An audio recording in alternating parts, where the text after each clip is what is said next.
What is up, and welcome to my 2021 very first NFL mock draft of the off season. And I know I was gone for a little while, just didn't feel like recording videos, but I'm back now, and this should be a pretty good video. I've put a decent amount of time into this mock draft, and I'm really excited about it, so let's get into it. So, starting off, the Jacksonville Jaguars with the number 1 pick. They take Trevor Lawrence, best quarterback in the draft. I don't think there's any debate about them not taking Trevor Lawrence. I could see them taking Zach Wilson, although I just don't think it's the right pick. Trevor Lawrence is the best quarterback, probably since Andrew Luck coming out of college, and it's just an easy pick for the Jaguars. Next up, the New York Jets. I have them taking Zach Wilson and trading Sam Darnold. They just officially opened up trades for Sam Darnold, and I don't know exactly where he's gonna go. I'm assuming either Washington or Carolina, somewhere that doesn't desperately need a quarterback but can use maybe an upgrade, somewhere like that. And Zach Wilson is, I think, he's up there with Trevor Lawrence. He's very close to Trevor Lawrence. I think he is the pretty much Joe Burrow of this class, I would say. I would compare him to Joe Burrow. He has a pretty good arm, not super great. He has really good pocket awareness, really good pocket presence, can move around in the pocket, really manipulate the pocket to escape defensive linemen. And he's very smart pre-snap and post-snap, and I think that if Trevor Lawrence wasn't in this draft class, he would definitely be the number 1 pick, but the Jets are getting lucky that Trevor Lawrence is in this draft class, and they still get a top-tier quarterback. Now, at number 3, the Miami Dolphins, getting this pick from the Houston Texans during the Laramie Tunsil and Kenny Stills trade. I have the Dolphins taking Penei Sewell, the number 1 player in this draft class.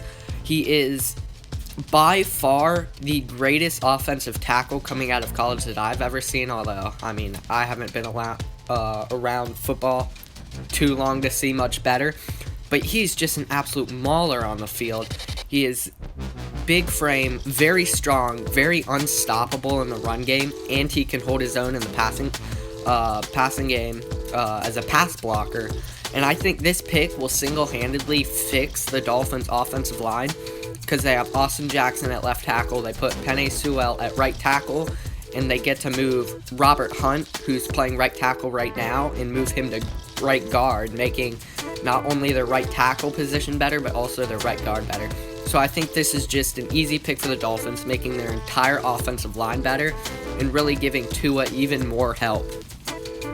Now on to the Atlanta Falcons, and I have them picking Justin Fields. And the reason why this is a perfect place for Justin Fields to go is Justin Fields is very naturally talented. He just isn't there mentally. And I think he can get there. He's just not quite there mentally. And I think it's mostly the Ohio State offense that he ran, where if the first read wasn't there, the entire play broke down. And most of the time, the first read was there. So he didn't really have to do anything mentally. And the reason I think that the Falcons are a perfect fit is that he gets to sit behind Matt Ryan for 1, 2, possibly 3 years, probably not that many years. And Matt Ryan is one of the smartest quarterbacks and best processors in the NFL. So that, plus the new coach, Arthur Smith, I think he can perfectly, hone Justin Fields' abilities and really elevate him to what he could be. I think Justin Fields would be a great quarterback in that zone run, Kyle Shanahan type of scheme, where he really just has to either hand the ball off or launch it deep, and he's really good at those two things. So that's why I think Justin Fields is a perfect fit for the Falcons. Now up at number 5, my Cincinnati Bengals. Here, pretty easy. Penei Sewell's off the board. There's not a player I'd rather them take than Penei Sewell than Ja'Marr Chase. I think with his off year, he's going to be a little shaky to start, but there's no better way to really get him on track than put him back with his college quarterback, put him in a scheme that is pretty much what they ran at college. And I think this is just a perfect fit not only for Ja'Marr Chase, but also for what the Bengals want in a tall, fast, deep threat that can really elevate Joe Burrow's play even farther. I don't really have too much to say about this. This is just an amazing pick for the Bengals, getting top 5 player in the draft at receiver, pretty much replacing A.J. Green, although T. Higgins can fill that role, but pretty much getting a solid number 2 receiver to complement T. Higgins and Tyler Boyd, and really making this one of the scariest wide receiver cores, if not scariest offenses, if they fix the offensive line in the NFL.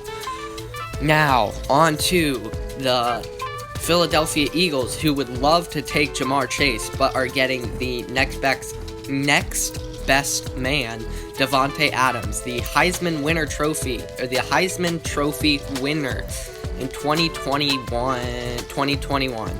Yes. Devonta Smith.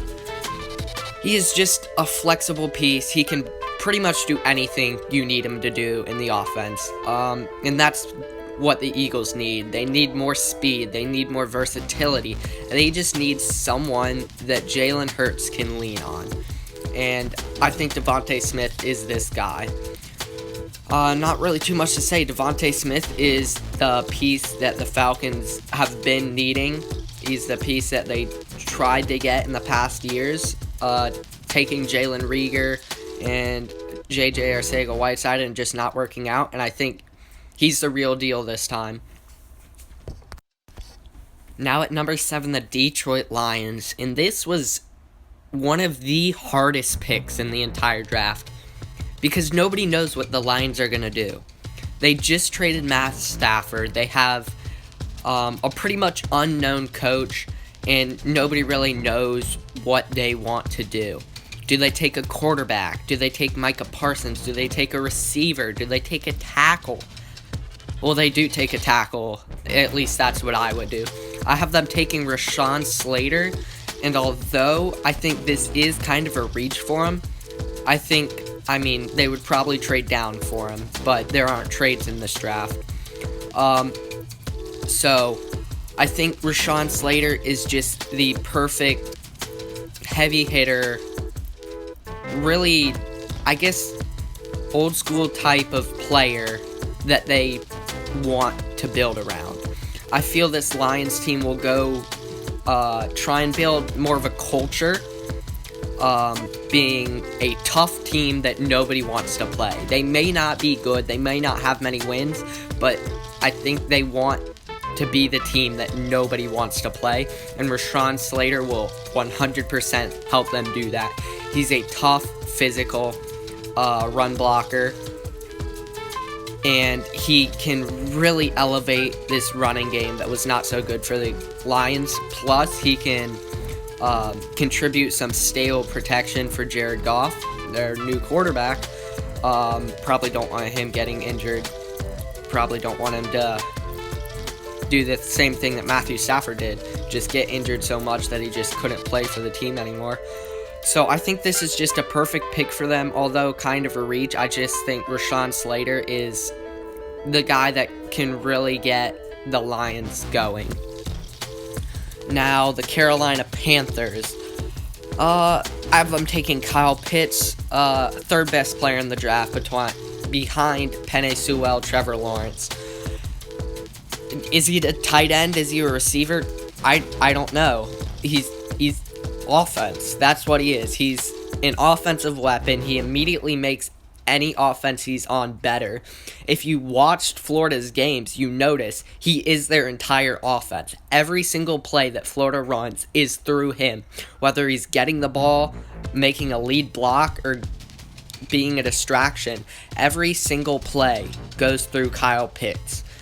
And that's pretty much the player Carolina needs. I mean, they have Christian McCaffrey, which is already dangerous enough. Add Kyle Pitts in that offense, and who can stop it? Nobody. So I think Kyle Pitts is, I wouldn't say a perfect fit in Carolina, but he is the best player available, and he will greatly boost the Panthers' offense and make them one of the best offenses in the NFL. On to the Denver Broncos at number 9. I see them taking Trey Lance, quarterback, North Dakota State. This man is one of the most polarizing quarterback prospects in the past few drafts.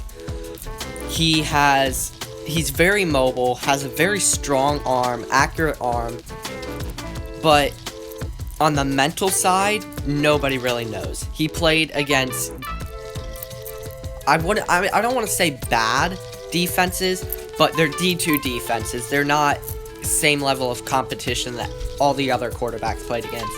He had his first read open the entire time. He could just hand the ball off whenever he wanted.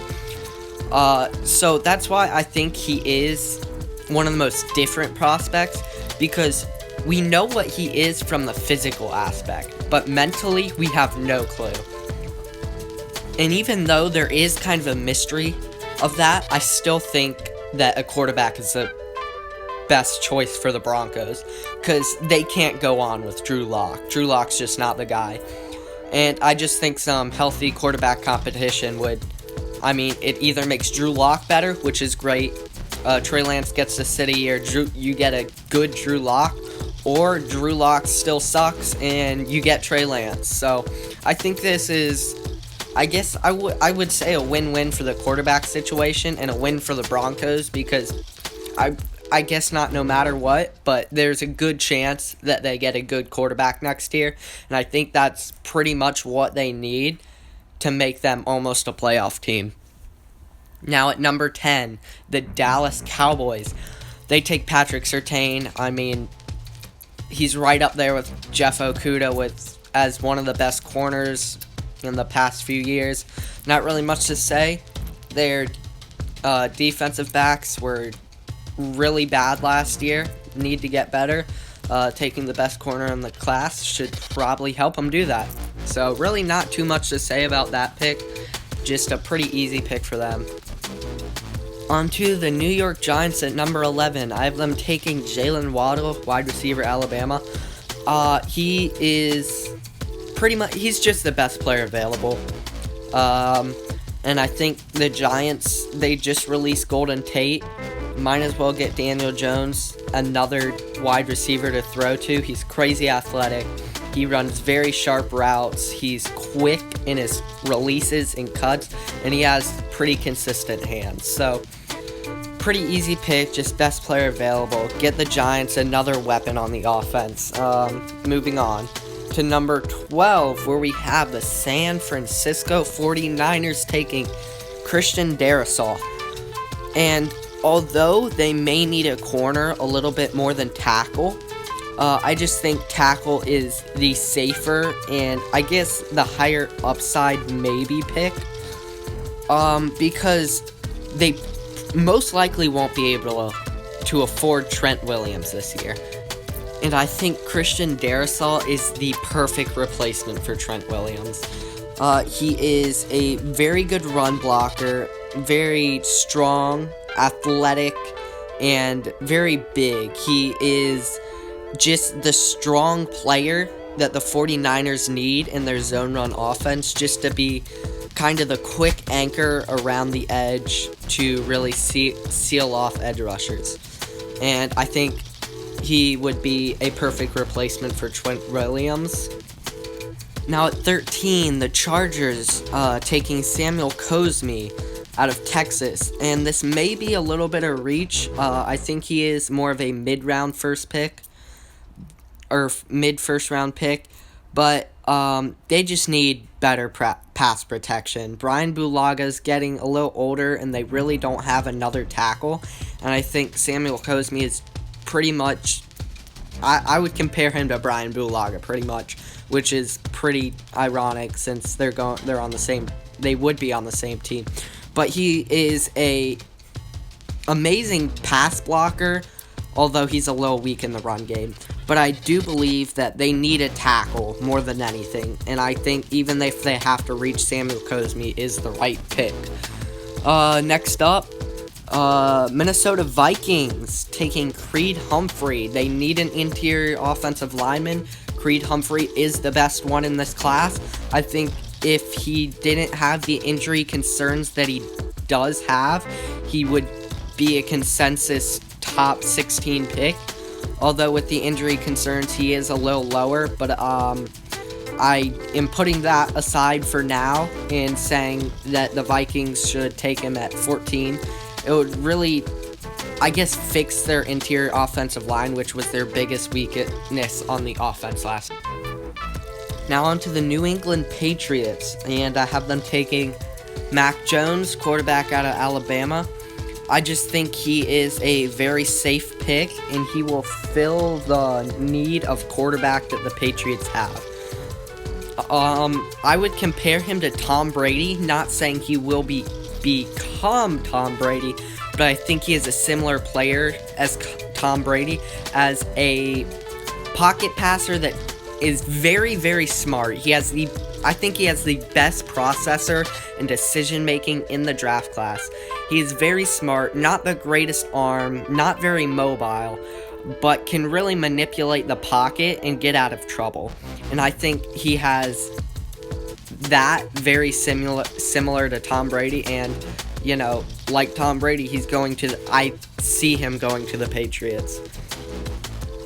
Now at pick 16, I have the Arizona Cardinals taking Caleb Farley, just next best cornerback. I think cornerback's a position of need. They will most likely be releasing Patrick Peterson, and Caleb Farley is the second best cornerback and the best available. So not really too much to say. I have them taking Caleb Farley because they really need corner. On to the Raiders, who are taking the best edge rusher in the class, Gregory Russo. And I think Gregory Russo is a very raw player. We really only saw his freshman season, and he was phenomenal. He was very quick, he is very strong, and he has great bend. And although we didn't really see those pass rush moves that you'd like to see, he was a freshman. So I think he has learned more pass rush moves, and he can really combine that speed, athleticism, and frame and strength with those pass rush moves and be a really dominant edge rusher, which is what the Raiders need. Now, at number 18, we have the Miami Dolphins making their second pick, and I have them taking Rashad Bateman, wide receiver out of Minnesota. I think he's the fourth best wide receiver, and I think he is a very reliable receiver. I think he's very similar to Justin Jefferson in many ways. He is very similar in size to Justin Jefferson. His speed is similar. They play very similar. They both have great footwork, great route running, very reliable hands. They can play slot, they can play outside, they can play pretty much anywhere. And just they're the fourth best receiver in their classes, and I think Rashad Bateman will really surprise some people and pull a Justin Jefferson and be the best wide receiver in his class, his first season. So I think Rashad Bateman, very good player. I compare him to Justin Jefferson, and that's really what the Dolphins need. And just to get to a more weapons, I think, should be their main focus. Next up at pick 19, the Washington football team. I have them taking Rondale Moore. I just think he is a very quick, versatile speedster that they can put in the slot to really complement Terry McLaurin and really just give whoever their quarterback is that much more, I guess, weapons to use in that offense. And really add on to their wide receiver core, which was lackluster besides Terry McLaurin last year. Next up at 20, the Chicago Bears. I have them taking Tevin Jenkins, another big mauler in the run game. He is very powerful, very strong, very big player, and I think his tape is just very fun to watch because he just runs over people. He plows over people every single play. He pancakes everybody every single play. I think just in the Texas game alone, going against Joseph Ossai, who is a top 50 edge rusher in this, top 50 player in this draft, top 10 edge rusher in this draft, he pancaked him maybe 5 or 6 times in one game, which is crazy. So I think Tevin Jenkins is the perfect pick for the Bears at number 20. Now at pick 21, the Colts select J.C. Horn, cornerback out of South Carolina. I think this is kind of just a best player available pick. J.C. Horn, very good corner, and the Colts probably looking for a corner after most likely not re-signing Xavier Rhodes. Not really too much to say, just best player available pick. Really just a pick that the Colts, I think, will really appreciate. Now the Tennessee Titans taking Kwity Paye, edge rusher out of Michigan. I think he is a very quick and finessey and very technical player that I think can make a easy transition to 3-4 edge rusher. And that's why I have the Titans taking him. He is the second best pass rusher in the class, and I think this would be a perfect scheme fit for him. And the Titans can really get a complimentary guy to Harold Landry that they couldn't get with Jadeveon Clowney and Vic Beasley last year. On to the Jets' second pick in the first round. I have them taking Dylan Radunes, offensive tackle from North Dakota State. And they just really need to get as many weapons and protection for Zach Wilson as they can. And I think Dylan Radunes is the best tackle left on the board. So there you go. Draft a right tackle and just get more protection for Zach Wilson. Now at number 24, the Pittsburgh Steelers. I have them taking Najee Harris, running back out of Alabama. I think the Steelers, with a good run game, can be a playoff team again. I think they're one of those teams that can't really rely on the passing game anymore, with Big Ben getting a lot older. The receivers really starting to be inconsistent, dropping the ball. Their offensive line getting older, losing some pieces. I think they just need that young running back that they can really lean on and that can really carry their offense. And I think Najee Harris is that guy. On to the Jaguars' second pick in the first round. I have them taking Pat Freiermuth.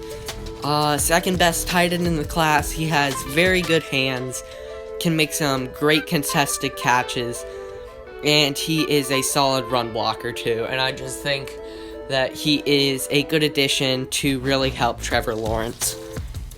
Next up is the Cleveland Browns getting the steal of the first round with Micah Parsons, who fell all the way down the board right into their laps. I think that the board just really didn't align up for them, and I can see Micah Parsons dropping this far, and the Browns just were in the perfect spot to snag him. They took a top 10 player at pick 26. I just don't think it gets any better for them than this. On to the Baltimore Ravens at pick number 27. I have them taking Wyatt Davis, offensive guard from Ohio State. Their interior O-line sucks, just to say it how it is. And Wyatt Davis is the next best offensive guard in the draft. I think this is a perfect spot for him and a perfect pick for the Ravens.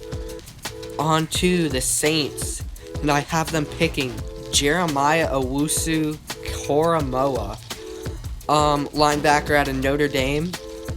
The Saints really need everything with their cap situation. They're going to have to end up releasing a lot of players, and their pretty much entire team is getting old. And they don't really have any linebackers besides Demario Davis, who is ending the near of his contract and probably career. He's 33 now. So I just think Jeremiah Owusu-Koramoah is a good pick, kind of best player available. So on to the Green Bay Packers at pick number 29, and I have them taking Asante Samuel Jr., cornerback out of Florida State. They really need cornerback help. Kevin King's leaving, finally, which is very good for them because he was garbage this season. And I think other than Jair Alexander, they have no corners at all. Josh Jackson, trash. Channing Sullivan, I mean, he's more of a safety slot corner. Who cares? Asante Samuel can really be their second corner and maybe actually help them cover more than one wide receiver at a time, which would be very good for their defense. On to the Buffalo Bills at number 30. I have them taking Christian Barmore. I think he can really help beef up their interior defensive line. Ed Oliver really hasn't worked out like they thought he would and really wished he would. And I think Christian Barmore can really help that defensive line and defense overall. Finally, on to the Super Bowl runner-ups, the Kansas City Chiefs. I have them taking Jalen Phillips, edge rusher out of Miami. I think he is a very tough, physical, and fast edge rusher that can really boost this defense. I mean, the Chiefs don't really have too many needs, and I think Jalen Phillips is pretty much best player available. Not really too much to say about this pick. He will help the defensive line in their pass rush get that much better. Finally, on to the Super Bowl champion Tampa Bay Buccaneers, and I have them taking Travis Etienne. They really have no needs, pretty much no needs, besides running back. I think Travis Etienne is pretty much Ronald Jones, except he's Alvin Kamara in the receiving game, which is really what they need because they had no receiving threats in the backfield. And I think Travis Etienne, I mean, he'll just make this offense that much better and that much scarier. And that will end my 2021 NFL Mock Draft 1.0. Remember, this is 100% my opinion, just what I would do. If you disagree, leave it in the comments. Let me know your thoughts. If you disagree, I want to hear what picks you would make instead. What did you think about your favorite team, who they picked? Do you think it's realistic or not? I want to hear all that in the comments. Also, leave a like and subscribe if you want to see more. And yeah, see ya.